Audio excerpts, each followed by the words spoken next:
With pistol-calibre carbines becoming more trendy these days, more companies are making their own lineups and variants.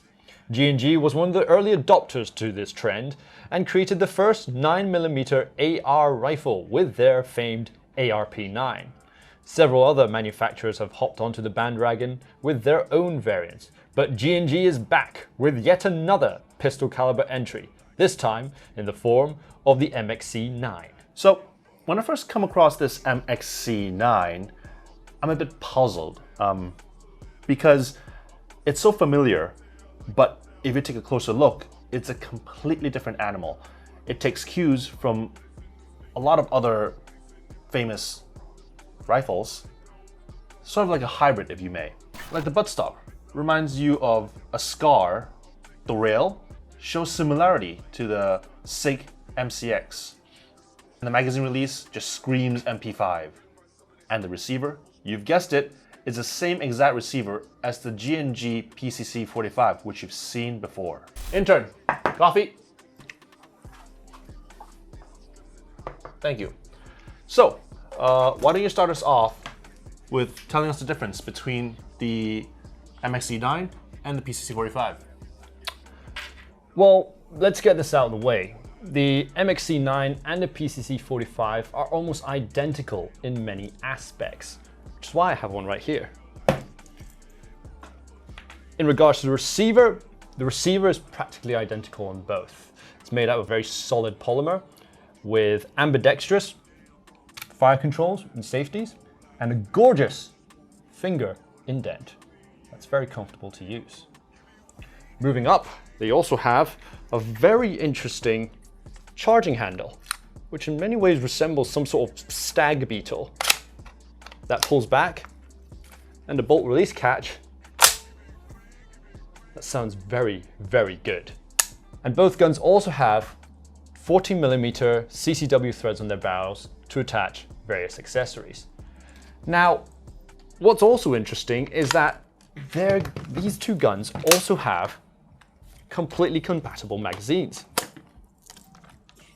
which is a little unusual because I'm sure the eagle-eyed amongst you would notice that these guns are supposed to be different calibers.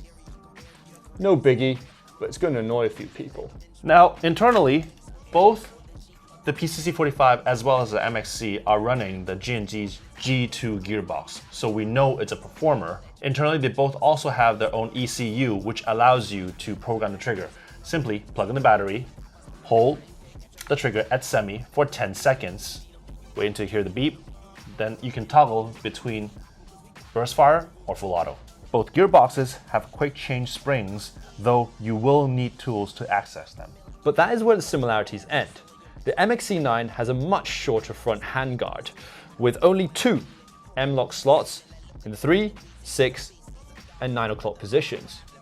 The other slots on the body are just purely aesthetic. They don't actually do anything. Now on the rear is the biggest difference between the PCC-45 and the MXC-9. So the PCC-45 have a skeletonized buttstock, which is closer to a UMP-45 design, whereas this one has a full-built buttstock. Comes with adjustable length, 6 position, and a adjustable cheek rest. But the cheek rest is also the housing compartment for LiPo batteries. The MXC-9 comes with not 1, but 2 curved 9mm style mid-cap magazines. One in 130 rounds, and the other carries 170 rounds. Both of them are made of the same solid polymer as the gun itself, with a small round counter in the form of a transparent plastic window. So on paper, the MXC-9 sounds like it's a really good gun, but does it actually perform? Let's head to the range and find out. Chrono test. We're using 0.2 gram BBs, 11.1 volt battery.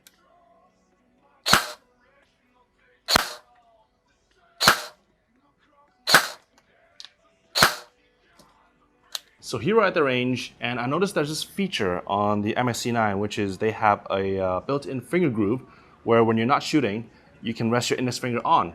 It's a very nice touch. However, I just wish the position is a little higher, because for those that have ever done IPSC or did any form of competition shooting, if you rest it here and on the other side you see flesh, that's generally not a good idea.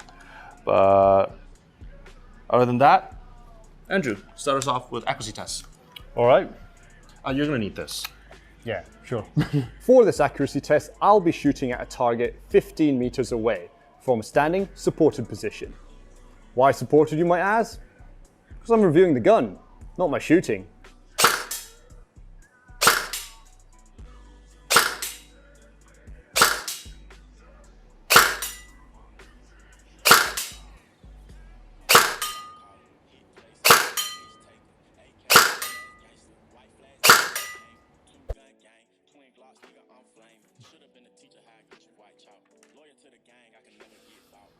Well, the results are in, and they're actually quite impressive.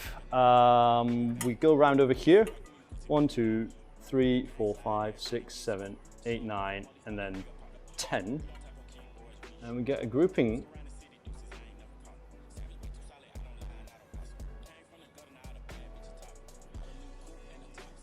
Around there. That's about, what, 3-inch grouping? For a short SMG airsoft gun, at about 15 meters is actually quite impressive, especially when shot at a single point.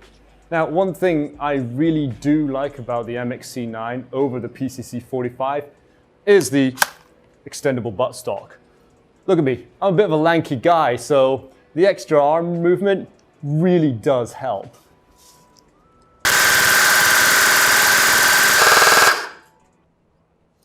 Now, some of you have probably noticed that this gun is incredibly loud. Why? Because over here, on the muzzle brake, it's not a muzzle brake at all. It's actually an amplifier. Made of plastic, unfortunately, but my God, it makes it a really loud popping sound that comes straight from the piston itself. I absolutely love it.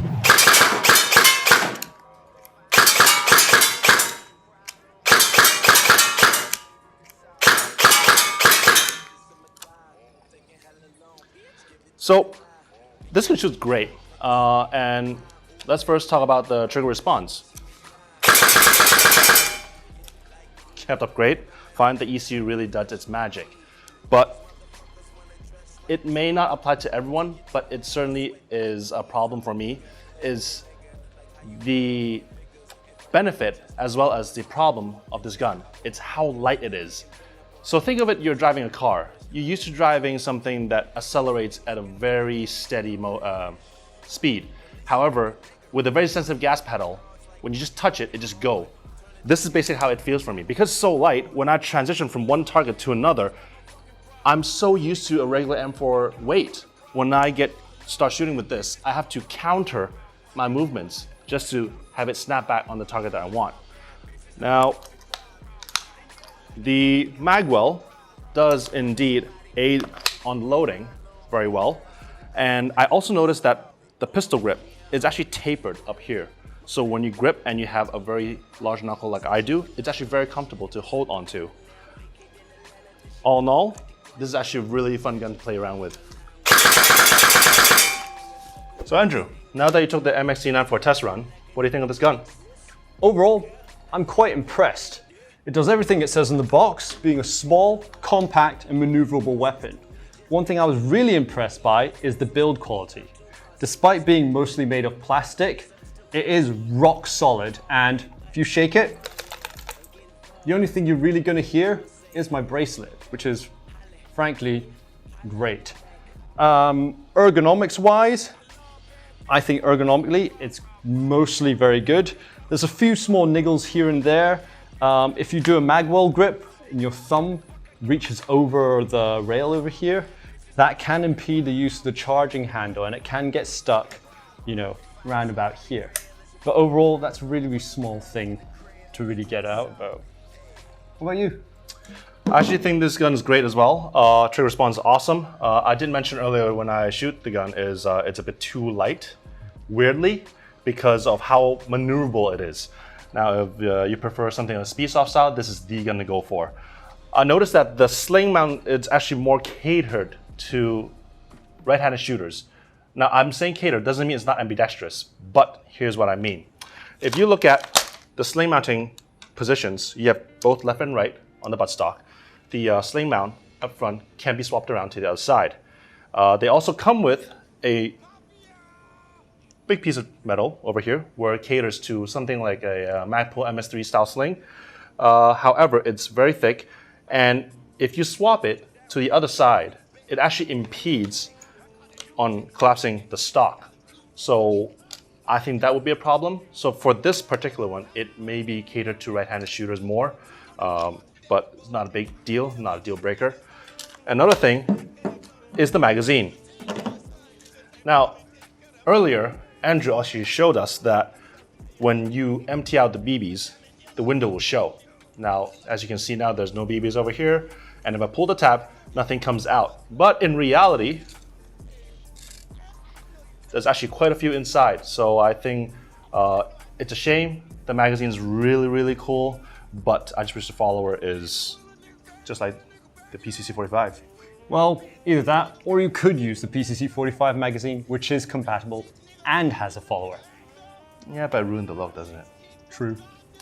All right, back to the studio. So how does the MXC compare to its competition?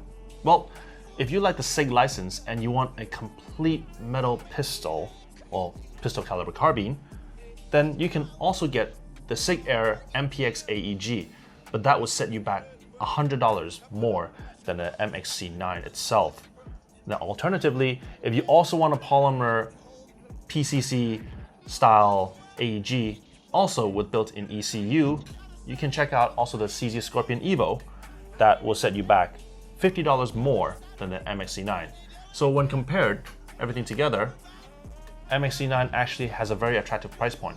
When we first started this review, I wasn't really quite sure what to feel about the MXC-9, especially compared to its larger cousin, the PCC-45. But after using it for a while, it's really grown on me. The ergonomics are fantastic.